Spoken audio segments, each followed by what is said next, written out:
How you doing, guys? This is BG Dino, and I am the Terror Dome Soldier. Welcome to my movie review and show.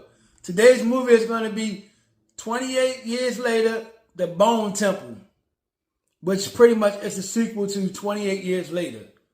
So 20 years later got its own particular set of movies. So this is the sequel to that. But first, let's watch this trailer, and we're going to get into it. Let's go. I've been developing an idea about the nature of the infection. When the infected attack,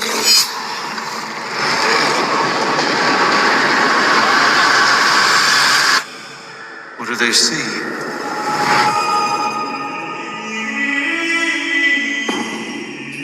Are you watching, Father? Master.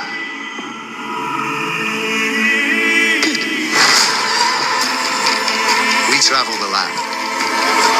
We search for souls to deliver to hell. Are you going to leave? Yes. But obviously we're going to kill you first.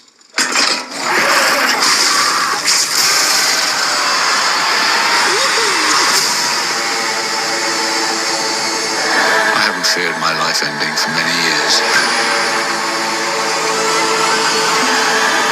But today, I'm in a bit of a bind. You're in a bit of a bind too.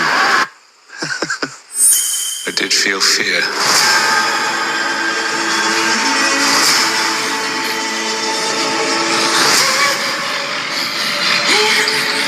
Now, a leap into the unknown.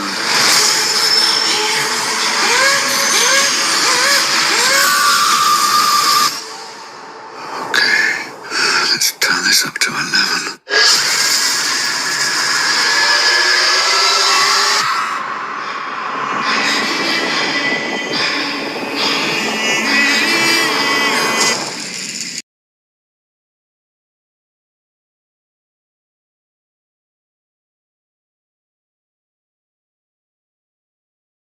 This movie has about 20 minutes of trailers. They're starting to do that, but the trailers were actually good. You know, I actually enjoyed the last two movies I've seen. The trailers were probably like 20 minutes, but they're showing a lot of good movies that's coming out this year. And I'm really excited about it. And one of the trailers I'm actually going to show you because the movie comes out next week. And that's my next review. We're going to watch this trailer. Please hang on for the end of the movie after I get done my review, and I'm going to show the trailer. Thank you guys. Thank you guys for all the support. Back to my review. 28 years later, Bone Temple begins, where you see a guy, he's out hunting. It's like 20 years later, so everybody's already, caught up what's going on as far as the virus and the infected people, which I always call them zombies, but they're not zombies. They're just infected people. That's what they correct the people on whenever somebody say they're zombies and say no, they're infected people. So, okay, the guy was hunting in a forest. He was hunting deer. And like I said, they accepted the fact that there's so many affected people that's out there in the forest and everywhere. And just so happened, this guy, he happened to run across a couple of them. And this time, I have to say, at least they had on pants for a minute. So I was very pleased. I'm like, oh yes, release the zombies. Well, I'm sorry, the infected people. They have on pants this time. And they go chasing them down. Then okay, you run across the big giant one from the previous 28 years later. This is 28 years later. Bone Temple, which is pretty much a sequel to the 28 years later. So it's actually the fourth installment in the 28th season series. But this is actually the prequel to and the sequel to the 28 years later. Hopefully I don't confuse you. But I just want you to understand that this pretty much picks up exactly where 28 years later left off at. This is like an extension to it. So anyway, you run into the big alpha infected person, the one by the name of Samson. And of course, he ain't got no clothes on. So the first 30 minutes, you're going to get a lot of Samson in this right here.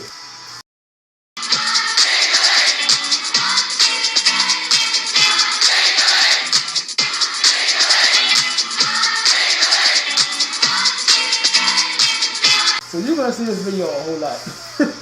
At least for the first 30, 40 minutes, you're going to see me pick that up a lot. So anyway, Samson, he catches that guy that's out hunting, and his thing is, he like to rip people's head directly off. He just ripped his head off, and he ended up going towards where, if you remember from the last one, 28 years later, the doctor,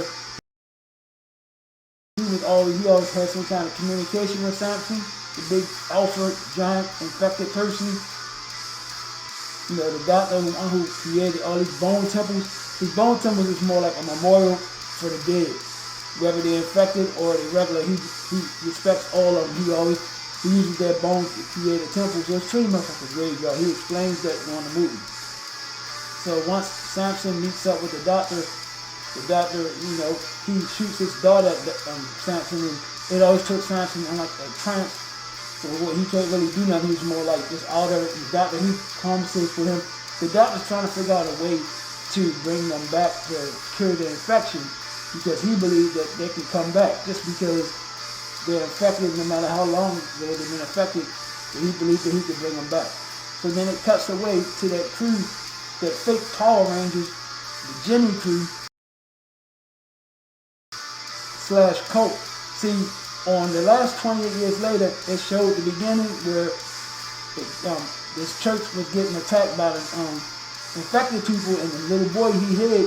And then at the end of 28 years later, you showed him as an adult, and he had a group of people with him looking like the Ninja Turtles or something, and he out there fighting the infected people, and they got to a point where the little young guy from part 1 of the 28 years later, named Spike, he had just got away from the doctor, and he was trying to make his way back home, and he got some trouble, and he just happened to run into the Jimmy crew, you know, and the Jimmy crew, you know, they protected him and fought him against the infected people. So pretty much, you know, this pretty much picks up directly after they helped Spike out against the infected people. See, in this particular clan, gang, crew, whatever you want to call it, everybody's got to be called Jimmy. Male, females, whatever. And the head guy, his name is Jimmy. So he makes everybody name be Jimmy. And he worships this thing called Mr. Old Nick / Satan. He's pretty much like a cult leader. You don't realize it until, well, then again you do realize it because they jump straight into it. So it shows, like I said, after they just rescued Spike from the infected people, and they had Spike inside of this little fighting area, and he tells them, look, you gotta fight, you gotta pick somebody in this crew that you gotta fight, or they're gonna pick you, and whoever lives get to stay in the clan. So you see that you don't really realize how ruthless this clan is. You just think that's just like an initiation thing. He want to make sure Spike can handle himself. So Spike gets lucky, and you know, he pierced the guy in the artery, and the guy bleeds out. So he becomes one of the Jimmy crew. They got to wear the blonde wigs so they can look like the leader, which is Jimmy. This Jimmy crew is no joke. I mean, no joke. It cuts away to this other people just wandering around the woods. It was a pregnant lady, her boyfriend, and some other stray guy. They were pretty much in the forest hunting for food also, and they began to get attacked by some of the infected people, and they was running back to their campsite, which is a closed-in area. It kind of reminds me of The Walking Dead.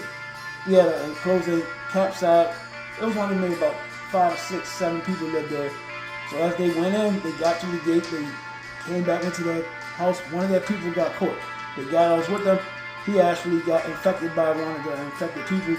But the pregnant woman and her boyfriend, they made it back to the site. And they locked their gate back. And when they made it inside, the person at the door said, "Hey, we got visitors." And that's when you notice that the Jimmy crew is sitting at the table in their house, like just eating their food, bringing food. So I'm like, okay, what's going on here? You don't really realize what's going on. All you trying to see is what's going on. So once you get inside, the pregnant lady, she asked them, "Well, what are you guys doing here? What do you guys want?" And he's like, "Well, we just want some of your food." And they making little mocks of them, making little silly jokes and stuff. So she was like, pretty much, "What do you got? Are you guys gonna leave?" He's like, "Yes, I'm gonna leave. Of course, right after I kill you guys." And he was not joking. See, at the beginning of part 1, when we saw them inside that church, we didn't realize what it was. It didn't give an explanation. All you knew was there was some infected people in there, and the pastor thought he could cure them. We didn't know what kind of pastor he was. This was actually a Satanist church. And, these were actually Satanists. They were not like a real church. They was after, for whatever, this was their particular religion. It was more like a cult. They never really declared it as a Satanist. It was more like, they body up, but it's more like a cult. And they worship something called Old Nick. So he used that Old Nick thing to control his crew. And pretty much he uses anybody he run across. His whole thing is, when he found other human beings, he tied them up. He found one person out the crew. Kind of reminds you of Negan a little bit from Walking Dead. He found one person out the crew that he think is strong enough to fight one of his people to get a position.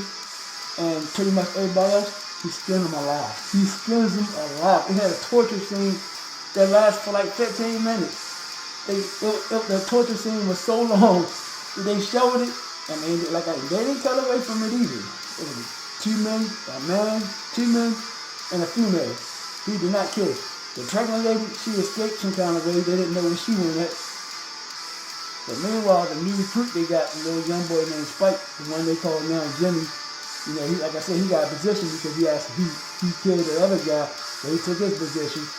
And he went outside while they were torturing. He said he couldn't handle it because he just became.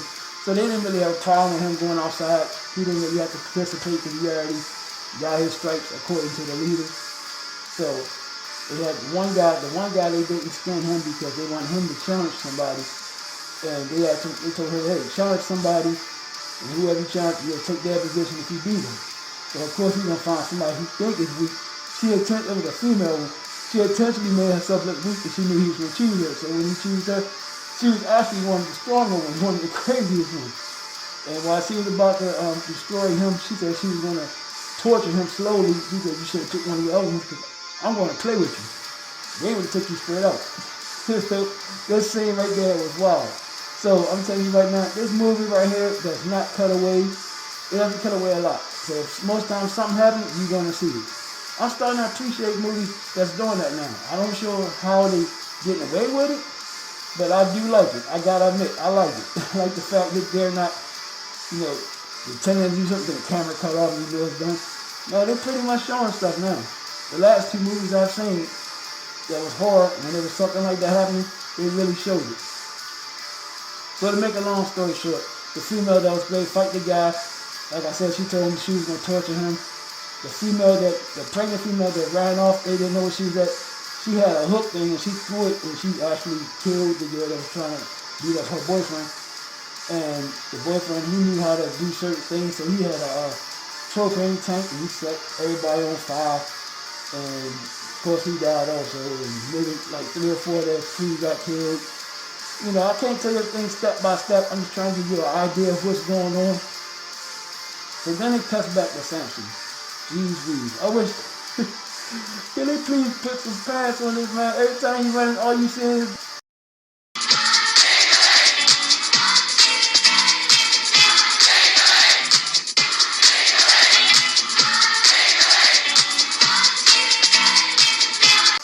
So like I said, Samson and the doctor, they have a relationship. So the thing is, the doctor, he has an opioid, which is called morphine. Everybody knows morphine. It's a medical medicine. So he was explaining to Samson, even after he shoot him with the dart, like I said, he goes out like, this actually who it is, Samson. He goes out like, but he's still awake and he's still aware, but he just can't be aggressive. So the doctor, he realized that the reason why most of them, the ones that's infected, they in pain. So when he shoots them with the morphine, it takes them out of pain, so they're not so aggressive. And he's able like to communicate with them, and he's trying to, trying to get the infected person, with his Samson, to communicate with him. And eventually, after 3 or 4 times he do it, it makes it seem like it's an addiction. It's not an addiction because the thing is an affected person.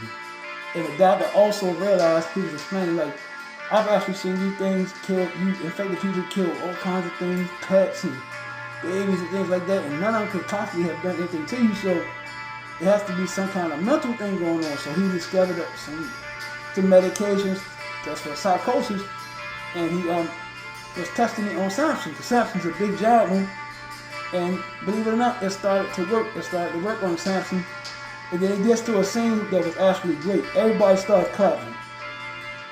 Every morning the doctor, he would get up, and he would go look for Samson. He would call Samson in, and he would come to him, and they do the same thing every day. So one particular day, the doctor woke up after he gave him some medications, and he called for Samson, and Samson wasn't around. See, Samson used to live in this little abandoned train. It showed on the last one, if you remember, where he fought the soldier up, and he had a pregnant wife too. Also, yeah, I remember last time I was upset about the fact that the infected thing had an actual baby in the way. Come on now. So, whatever. We're not even going to bring up the last part. We're going to talk about this one. So he's sitting inside the train that's abandoned, and he's starting to able to think again, because the doctor gave him medications and things that can cure, that's good for psychosis, for mental issues. And he's starting to, get his mind back. So while he's sitting there, other infected ones come in, they know how to sense each other. So they sitting there looking at him like, because he's supposed to be like the leader of them, so they were following him to back where his thing was at, and they're sitting there looking at him, they noticing that he's starting to act like a normal human being again. And then one of them came up to him and he just said, hey, I got my ticket. He started talking. So that was a real big thing, and Samson was a big giant old infected person. He just started fighting. They all fighting. There was like 20 of them. It made it look like, they was outnumbering him. At first he was just breaking them in half and throwing them in. It was a good scene. It was a good action scene. That was a great action scene. And then it keeps showing you more of them get torn in by the dozens. And then it just cuts away. It makes it look like they overpowered Samson. And it cuts away. It goes back to the Jimmy crew again. So the Jimmy crew, one of his crew members actually seen the doctor speaking with Samson. And so she was telling him, I think that right there is old Nick. Because like I said, the guy, the cult leader, was his name Jimmy also. He used something called Old Nick as a way of controlling him. Like, Old Nick told me to do this, Old Nick told me to do that.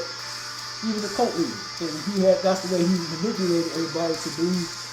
So one of his crew members, she thinking that she's actually seen the real Old Nick, because she saw him around the Bone Temple, and she saw him actually, communicating with the infected one, Samson, the big giant, what is known as an alpha. So the Jimmy crew, they doing some surveillance on the doctor, and the leader of the cult, Jimmy, he said, well, there may be Old Nick. So I'm going to go down there and speak with him. First, you guys stay here. And let me go down there and speak with him. And then I'll bring you guys down eventually. Because that's supposed to be my father. My father is Old Nick. It's crazy. He had them believing these things. And, the ones that wasn't too bright, they believe them. They just follow along. So if you've seen the previous 28 years later, that the little boy Spike, the one that just became one of the two, he actually knew who the doctor was. He just didn't say anything because him and the doctor was actually friends before he met up with that crew. The doctor, he actually, told his mother in that tombstone, his mother had passed away, Spike. So he knows Spike very well. But Spike ain't say anything. He want to be part of that crew. He pretend like he's part of that crew just so he don't hurt him. So eventually Jimmy, he makes it down to the doctor, which he's asking him, are you Old Nick?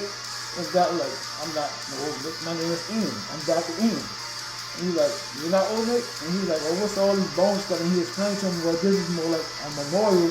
This is more like a graveyard. I just, I just respect all the dead, whether they was infected or whether it was anybody. I respect them by putting them here. This is my way of showing respect to them. So Dr. M and the guy, the leader of the Jimmy, Pope leader, gang leader, whatever you want to call it, they having a conversation, and he said, so I'm not old Nick, you referring to a Satan? He said, yes, I am referring to a Satan. See, the rest of them, they don't know much because they didn't have a lot, but he knew because he actually came from that cult that he was in as a kid. He didn't really remember much about his father, but he remembered that. But see, we was under the impression that was a regular church on the church first one. Nobody, but that's why you have to see this. You have to see the first one. You have to see part one. The most important part you gotta see to understand this one. You have to see part one. Part two, I would say 28 weeks later. Yeah, it's good to see, but you don't really have to understand this one. 28 years later, and of course this one. So you most definitely gotta see part one, which is 28 days later. Then last one, 28 years later. And then now, 28 years later, pretty much part two, which is Bone Temple. To really get a real good understanding of what's going on. So anyway, while the cult leader and the doctor is talking, like I said, the doctor, he was telling him, no, I'm not no old Nick. So the cult leader was like, look, well, I got my crew up there, and I told him you were old Nick. So when you got to do, you either going to have to pretend that you're my father and you're pretty much old Nick, which is / Satan, or we're going to skin you alive. So the doctor, he wasn't no bad person, so he was like, all right, he ain't had no choice. So the next, that night, when the cult leader went back to his crew, he said, well, look, we're going to meet him tomorrow, and don't touch him, don't get too close, and don't ask him no direct questions. Ask me, and I'll ask him the question. So the doctor, he grabbed all his equipment that he had, and music speakers and stuff like that, and he did a performance. Like if you look on the cover, that's actually what he's doing. He's like this. He was doing a performance, pretending like he was this old Nick for the people, for the crew, so they wouldn't hurt him. But then it came down to a point where the cult leader, he wanted the old Nick to give him some instructions in front of them so they could most definitely follow him more. So he was leading the doctor on to what he wanted the doctor to say. First thing he told the doctor to say, make sure, he said, so you want them, you got instructions? And the doctor said, yes. I guess he already told the doctor what to say. So the doctor said, you always have to do what my son said, Jimmy. No matter what he says, you have to follow what he says do. So Jimmy, the leader, he started elaborating on what he was saying. He said, so pretty much that means no matter what I say do, you do it without question. That's what he's telling me. He said, right? And he said, right. But then there was a second one, he said, never talk back to him, no matter what he said. And he said, so what that means is, no matter what I tell you to do, you don't talk back, you don't think, you don't have no opinion at all, you do what I say. So those are the two things. And the cult leader Jimmy, he said, well, all right, we're about to go, y'all, so you guys, we took too much of old Nick's time, and he's busy, we have to go. So old Nick said, one more thing I got. And he's like, no, we don't have no more things. He said, yes, I do. I have one more thing. And he get into a biblical verse. I don't really want to get into it because I don't want to get banned by YouTube by saying certain words. So he pretty much was saying, I'm the father, and since he's the son, and just like in the Bible, I'm going to sacrifice my son. Like I said, just real biblical on certain words. So I want you guys to pretty much crucify my son, which is the leader of the Jimmys. So they was all turning around and getting ready to do it because he told them to follow old Nick. So the guy, the leader of the Jimmys, he said, no, it's not going to go down like that. He's just an imposter. So if he was real, he wouldn't be able to suffer from this.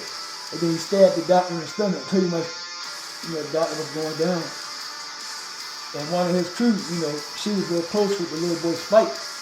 So she pretty much turned on the guy. She was like, well, I'm going to get you anyway. He said, take you out. So his other two crew members, there was only 3 of them left because a lot of them died in the fire. So the little boy Spike, the girl, 2 girls, and the guy, and then the leader. So to make a long story short, the other 2 that was normal, they went to go try to fight the girl because she was about to try to execute the leader. She was a tough one. She pretty much took both of them out with no problem. And while she was doing that, the leader of the Jimmy, he was about to stab her, but the little boy, Spike slash the new Jimmy, he actually stabbed her. He co-leader, and he pretty much like this. So he laying there bleeding, and they go back and assist the doctor. And it was funny because he said one of the kids, Jimmy, she said, "I think you're gonna die from your wound."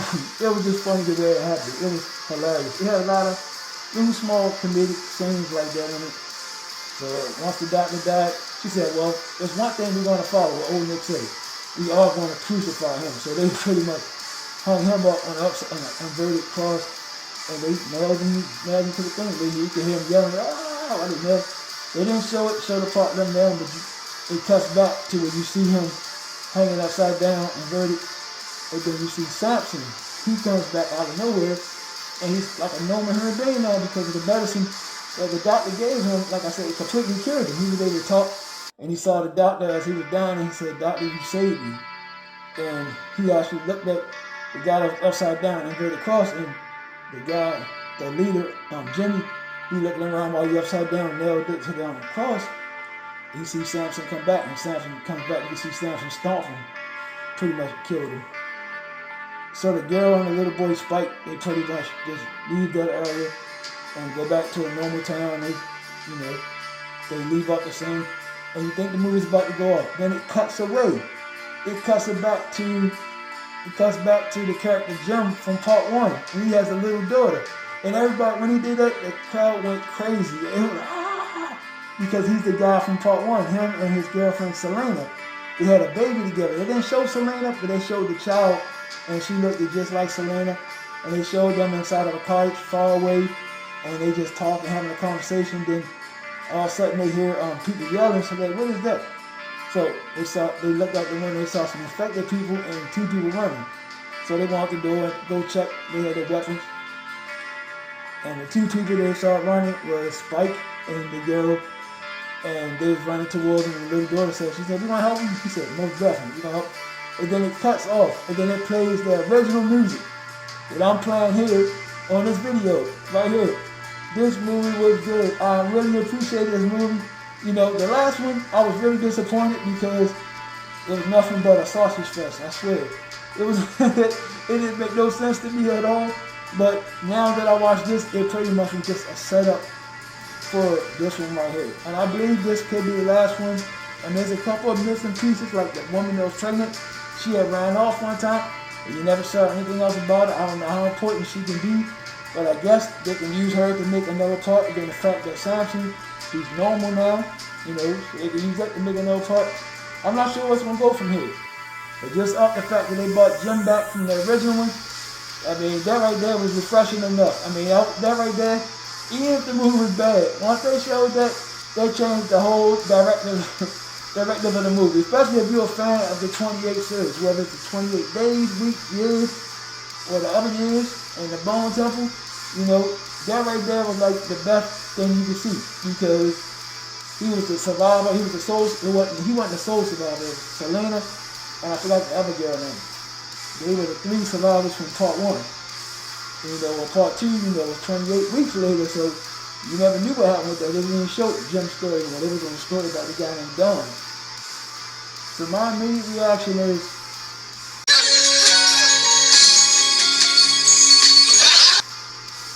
touchdown. And my rating for this movie is going to be a 3.5 Pterodon Soldiers out of 5.5. 3.5 Pterodon Soldiers out of 5.5. This movie was really good. It was really surprising. I have to be honest. I wasn't a big fan of going to see this from the last one. I said, "Oh man, I don't want to sit here and watch Franks and pork and beans the entire movie."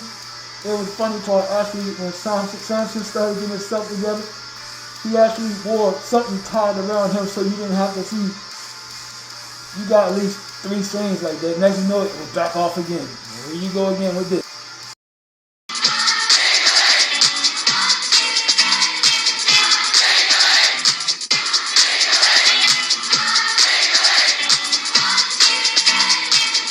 It was just too much. So, like I said, 3.5 Pterodon Soldiers out of 5.5 Pterodon Soldiers. Hope you guys enjoyed the movie. Please stay tuned to watch this trailer for this upcoming movie. Thank you guys. Time for my honorable mentions. Shout out to the Dante Show Network. Shout out to my man June 5th. Shout out to Miss Jersey. Subscribe to her channel, Forensic 8888. Shout out to my buddy Third 2000. Subscribe to my buddy channel. Subscribe to my buddy eBook. Subscribe to my buddy Be Humble. Be Humble's podcast. Be Humble is an ex-military guy. He's a veteran. He does a bike tour, and he has a lot of funny military content. These guys all have content on YouTube, TikTok, Facebook, and Instagram. Please give these guys a try.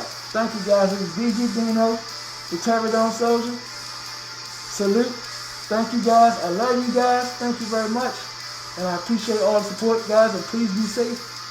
And check out this trailer right here. This movie right here comes out next week. You're going to love it. Check it out. Let's go. And see you guys later. Bye. Rebecca Ferguson. You're going to freak out when you see the trailer for our new movie, Mercy.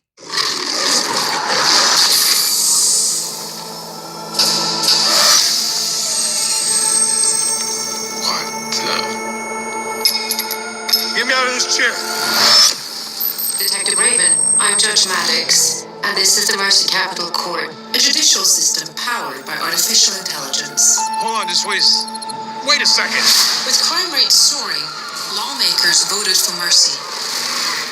By acting as judge, jury, and executioner, Mercy keeps our city safe. I shouldn't be here. I helped create the Mercy program. I'm proud to have sent the first suspect for trial here, and I will continue to send more until the message is received. Detective Raven, I know precisely who you are. You're before this court today charged with the murder of your wife. Oh my God. Your guilt must fall below the 92% threshold, or you will be executed in precisely 90 minutes.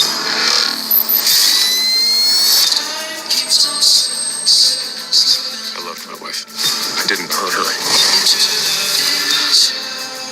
Detective Raven, the city's municipal cloud is at your disposal. Every camera, cell phone, and database. You must gather evidence to exonerate yourself. If you are innocent, prove it. I need to find out who killed my wife. It's a classic crime of passion, Chris. And it all points right at you.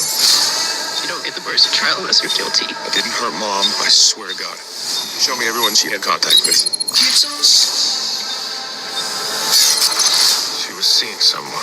How's my guilt looking now? It has risen to 98%. You just provided me with a strong motive of why you murdered her. Good, wow. Thank you for that. Mr. Raven, the clock is ticking. Tell me what Nick was up to.